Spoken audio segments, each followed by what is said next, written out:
Hello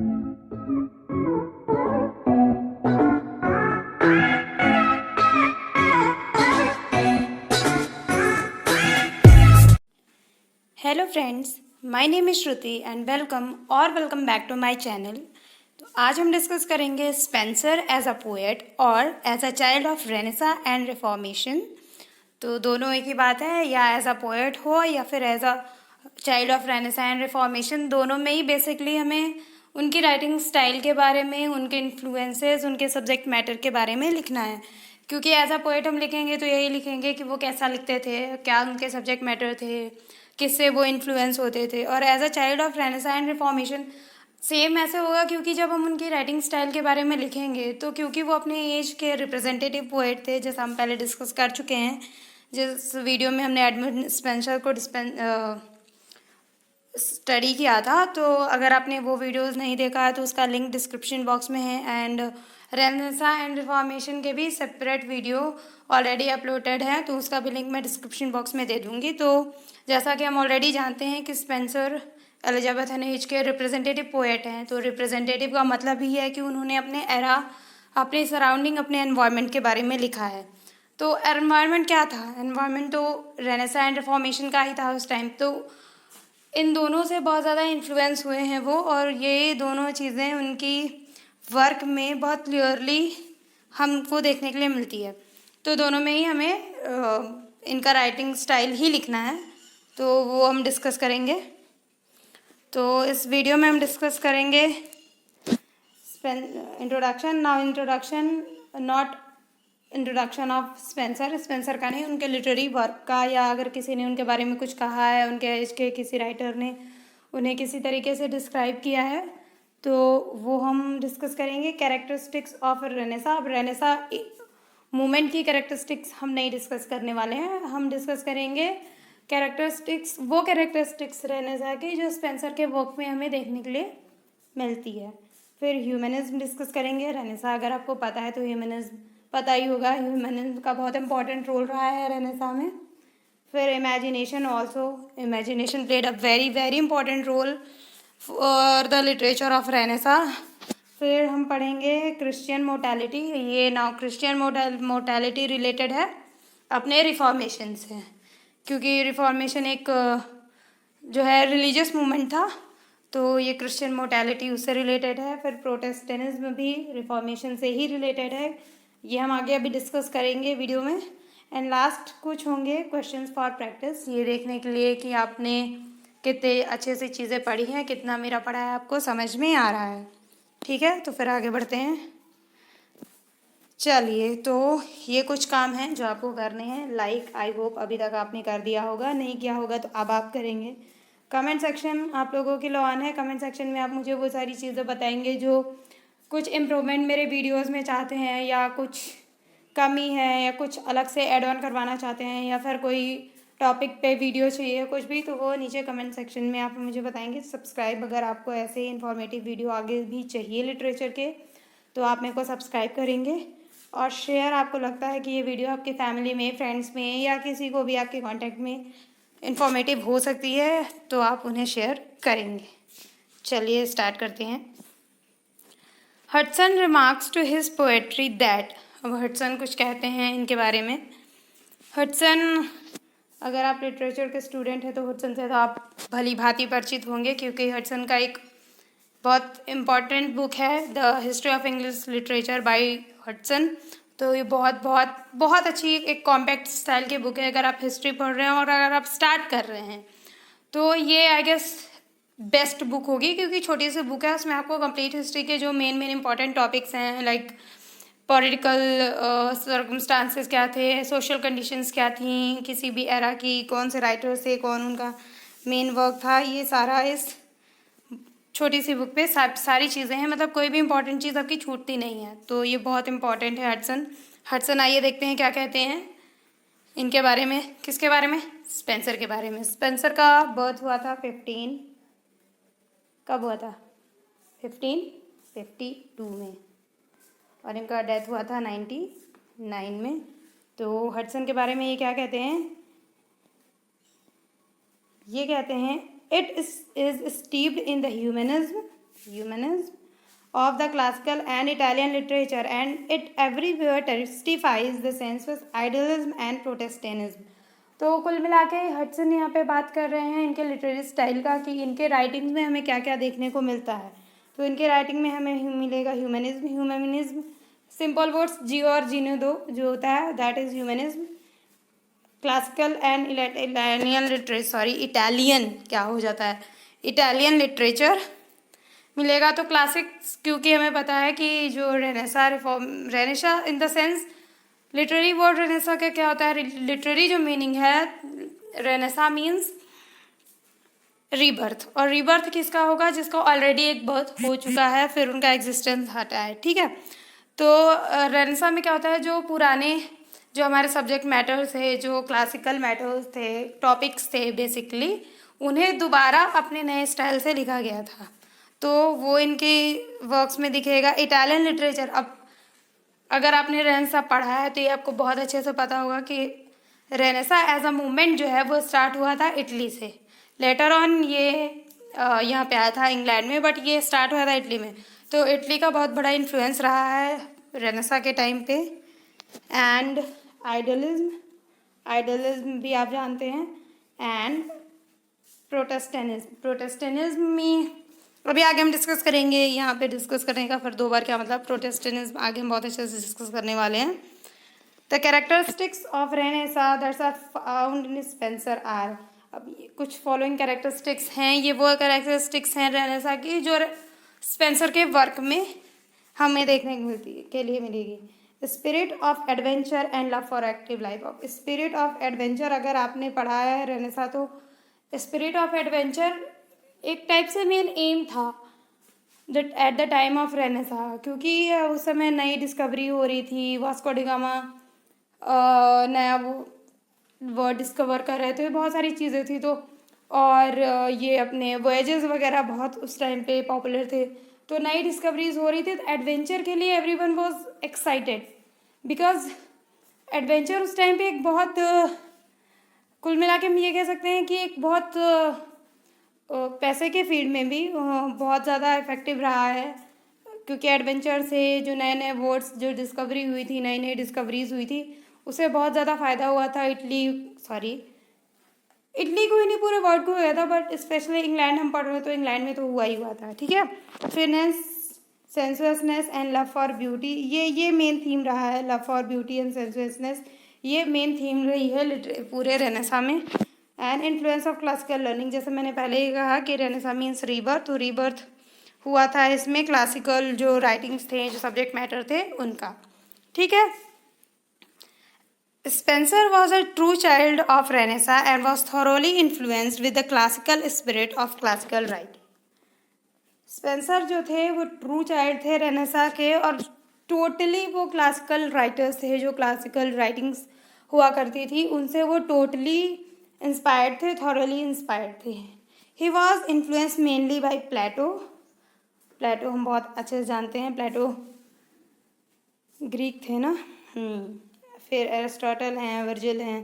प्लेटो की एक बहुत फेमस बुक है द रिपब्लिक,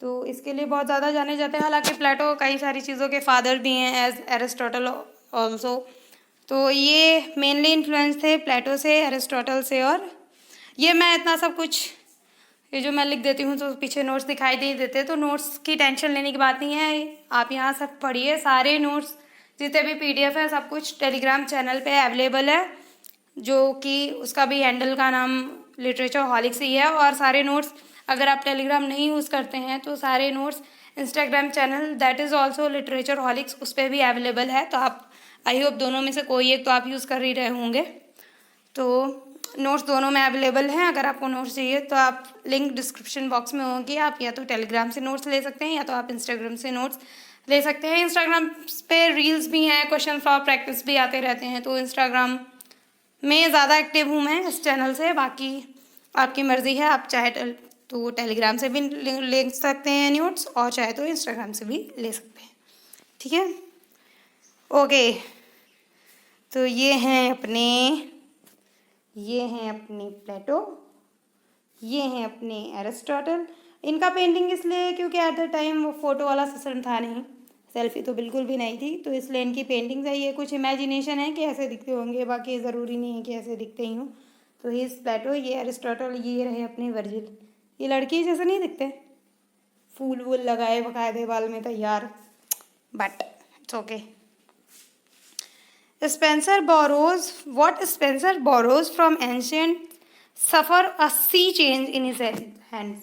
बहुत बहुत इंपॉर्टेंट चीज़ है कि स्पेंसर ने जो भी चीज़ें बोरो की थी, किससे बोरो की थी? एंशियंट से। जो एंशियंट राइटर्स थे, जो क्लासिकल वर्क थे, क्लासिकल राइटर्स थे, उनसे बहुत ज़्यादा इंस्पायर्ड थे और जो ये चीज़ें उनसे लिया करते थे Spencer, that suffers a sea change in his hand. A sea change in his hand means क्या होता था, वो उनसे इंस्पायर होकर चीज़ें लेते थे बट वो लिखते अपने तरीके से। हो सकता है कि कोई सब्जेक्ट मैटर उन्होंने क्लासिकल उठाया हो बट उसे लिखा अपने स्टाइल पे, या ये भी हो सकता है कि स्टाइल क्लासिकल रहा हो लेकिन सब्जेक्ट मैटर इनका अपना खुद का रहा हो, वर्ड्स इनके खुद के रहे हों। तो ऐसा नहीं है कि वॉट एवर ही टुक तो वो कम्प्लीटली उन्होंने लिख दिया, नहीं। जो भी उन्होंने लिया एक आइडिया के फॉर्म में लिया, एक गाइडलाइन के फॉर्म में लिया, एंड देन बहुत बड़ा चेंज, सारे चेंजेस उसमें, मतलब जो उन्हें लगता था, जो उनके लिए सूटेबल था। जैसे हम पहले पढ़ चुके हैं कि स्पेंसर ने अपने राइटिंग्स में हर वो चीज़ यूज़ की है जो उनके लिए सूटेबल थी, चाहे फिर वो इंग्लिश से रिलेटेड हो या ना हो। वो अगर कोई ईजी वर्ड्स है जो इंग्लिश में नहीं है, किसी और लैंग्वेज में ईजी है, तो उन्होंने विदाउट एनी हेजिटेशन यूज़ किया है, ठीक है।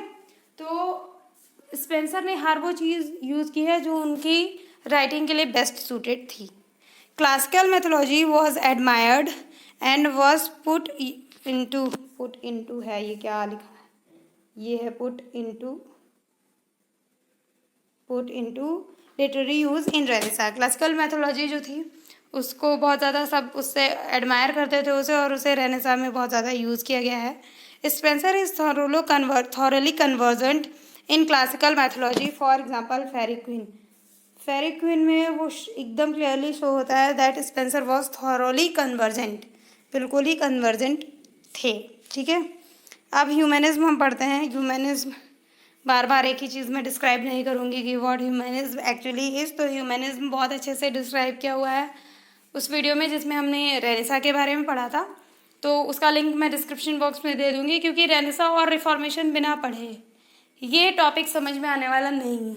तो it's advise for you guys to first watch that video, या वीडियो नहीं देखना है तो आप खुद से जहाँ से भी आपको सही लगे वहाँ से आप पहले रिफॉर्मेशन और रेनेसां जब आप पढ़ेंगे तो ही आप ये वीडियो समझ में आ पाएगा। Now Spenser was a typical humanist थे। He described man not as they are but as they should be. उन्होंने मैन को ऐसे डिस्क्राइब नहीं किया जैसे वो हैं, बट ऐसा डिस्क्राइब किया जैसे उन्हें होना चाहिए। दैट इज़ आइडियलिज्म, कि कैसा होना चाहिए। All as a humanist he aims at inculcating moral virtues. As a humanist उनका मेन एम था मोरल वैल्यूज़ को इनकलकेट करना, ठीक है।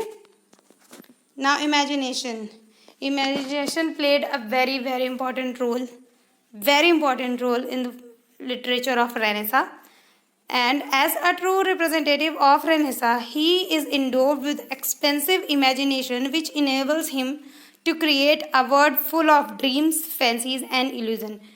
क्योंकि ये ट्रू रिप्रेजेंटेटिव थे अपने एज के, तो he is endowed with imagination, और उसी की वजह से ही was able to create a world of dreams. World of dream आप तभी क्रिएट कर सकते हो जब आपकी हाई इमेजिनेटिव पावर हो, fancies and illusions। Rickett says about his imagination, his is a rich, ornate imagination, yet is really terrified and oppressive. It lacks Marlowe's thrill, and it certainly lacks his violence. It is a thing of prismatic color, ring light नहीं है, colouring है, prismatic colouring, refracting the white light of a common day in a delicate rainbow huge. तो in total ये कहना चाहते हैं कि उनका एक ऑर्नेट इमेजिनेशन था, ठीक है, और वो बहुत ज़्यादा डिफरेंट था मार्लो के। मार्लो का जो मार्लो है ये मार्लो का, उनका थ्रिल उनकी इमेजिनेशन में नहीं था, उनकी वॉयलेंस उनकी इमेजिनेशन में नहीं थी। एंड क्योंकि वॉयलेंस होना चाहिए, बिकॉज रिफॉर्मेशन जो मूवमेंट हुआ था उसमें वॉयलेंस काफ़ी ज़्यादा हुई थी, क्योंकि ये तो शुरू से चला आ रहा है और आज तक ये चीज़ें चलती आ रही है कि क्योंकि अगर रिलीजियस चीज़ में किसी रिफॉर्म की अगर किसी ने डिमांड की है तो वहाँ पे वॉयलेंस होता ही होता है, क्योंकि हमेशा कोई ना कोई अगेंस्ट में आ जाते ही हैं। और जहाँ बात रिलीजन की आ जाती है तो वो हमारे खून में है कि हम सही भी होंगे, सामने वाला सही भी होगा तो भी हमें वॉयलेंस तो करनी है। रिलीजन को आज हम एज अ रिलीजन लेते ही नहीं है, as a matter of conflict हम ले लेते हैं। तो वही चीज़ें हैं, तो वो इन्होंने नहीं लिखी हैं। एंड इनका एक रिफ्रैक्टिंग टाइप का वो है, प्रिज्मेटिक कलरिंग है इनकी, कि कोई भी चीज़ इन्होंने कॉमन ऐसे सीधी से नहीं लिखी है। एक वाइट लाइट जैसे एक प्रिज्म में जब रिफ्रैक्शन होता है तो एक सिंपल वाइट लाइट जो है वो 7 कलर्स में हमें दिखाई देती है, सेम वही है। इन्होंने कोई सिंपल चीज़ को सिंपल लिखा ही नहीं है, उसको घुमा फिरा के ऐसे घुमा के एकदम तोड़ मड़ोड़ के ऐसे लिखा है कि वो एकदम समटाइम्स इट बिकम कंफ्यूजिंग। ठीक है। Now is Christian mortality. He represent both Renaissance humanism and Christian humanity. Renaissance humanism and Christian humanism totally different है। ठीक है। रेनेसा वाला जीवन जीनो तो है और क्रिश्चियन ह्यूमैनिटी तो वो ह्यूमनिज्म है जो आज हम करते हैं। ठीक है। He represent 2 Christian virtues, faith and hope. Faith and hope ये जो 2 ऐसी क्रिश्चियन वर्च्यूज हैं जिन्हें हम लगभग इनके सारे वर्क्स में देख सकते हैं, ऑल वर्क्स। ठीक है। As clearly shown in his fairy queen. Fairy queen में वो क्लियरली शोन है। फेरी क्वीन अगर आपको याद होगा तो इसकी टोटल 6 बुक्स हैं जो 2 इंस्टॉलमेंट में आई हैं। पहले में 3, दूसरे में 3 बुक्स। पहली हुई थी पब्लिश 1589 में और दूसरी पब्लिश हुई थी 1596 में, अगर आपको याद होगा तो। अगर फेरी क्वीन आपने पढ़ा है, नहीं पढ़ा तो जस्ट इससे एक पहले वीडियो फेरी क्वीन का है जो ऑलरेडी अपलोडेड है, उसका भी लिंक डिस्क्रिप्शन बॉक्स में मिल जाएगा। ओके। Now Protestantism. अब थोड़ा सा मैं बता दूं उनके लिए जिन्होंने रिफॉर्मेशन नहीं पढ़ा है।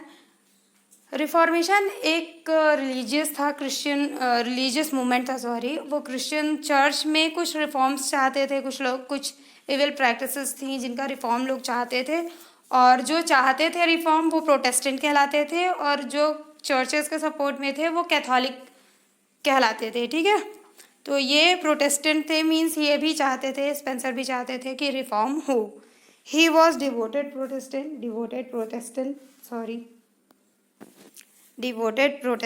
ही was a devoted Protestant. He exposes various evils and corruption of Roman Catholic church. ठीक है। करप्शन और एबल्स के अगेंस्ट ही ये मूवमेंट था, क्योंकि जो करप्शन और जो एबल्स थी वही चेंज करनी थी। In Faerie Queene at last Protestant become victorious and Catholic church defeated. Faerie queen में भी जब हम पढ़ेंगे तो हम देखेंगे कि लास्ट में जो प्रोटेस्टेंट हैं उनकी जीत होती है और कैथोलिक चर्चेज हारते हैं। In Renaissance and Reformation, elements are delicately balanced in his poetry, and it is very difficult to say that which one is predominating. तो इनके वर्क में बोथ रेनेसा और रिफॉर्मेशन दोनों इतनी डेलिकेटली बैलेंस हैं कि ये बताना it's very impossible kind of thing कि कौन सा प्रीडोमिनेटिंग है, क्योंकि दोनों को इन्होंने बहुत अच्छे से बैलेंस किया है। अब यहाँ पे ये आता है आपका वर्क, यहाँ से आप ये समझेंगे कि आपने कितना सही से चीज़ों को समझा है। स्पेंसर क्या थे? पोएट, राइटर, ड्रामेटिस्ट या प्ले राइट? 5 सेकेंड्स हैं आपके पास आंसर देने के लिए। Spencer was a poet, writer, dramatist और प्ले राइट। तो no doubt he was a poet, because हम पढ़ ही रहे हैं स्पेंसर एज अ पोएट। ठीक है। Now next question. Spencer shows the spirit of dash in his work. Spencer के वर्क में हमें किस चीज़ की स्पिरिट दिखती है? रेनेसा की, रिफॉर्मेशन की, बोथ या नन? Again 5 seconds.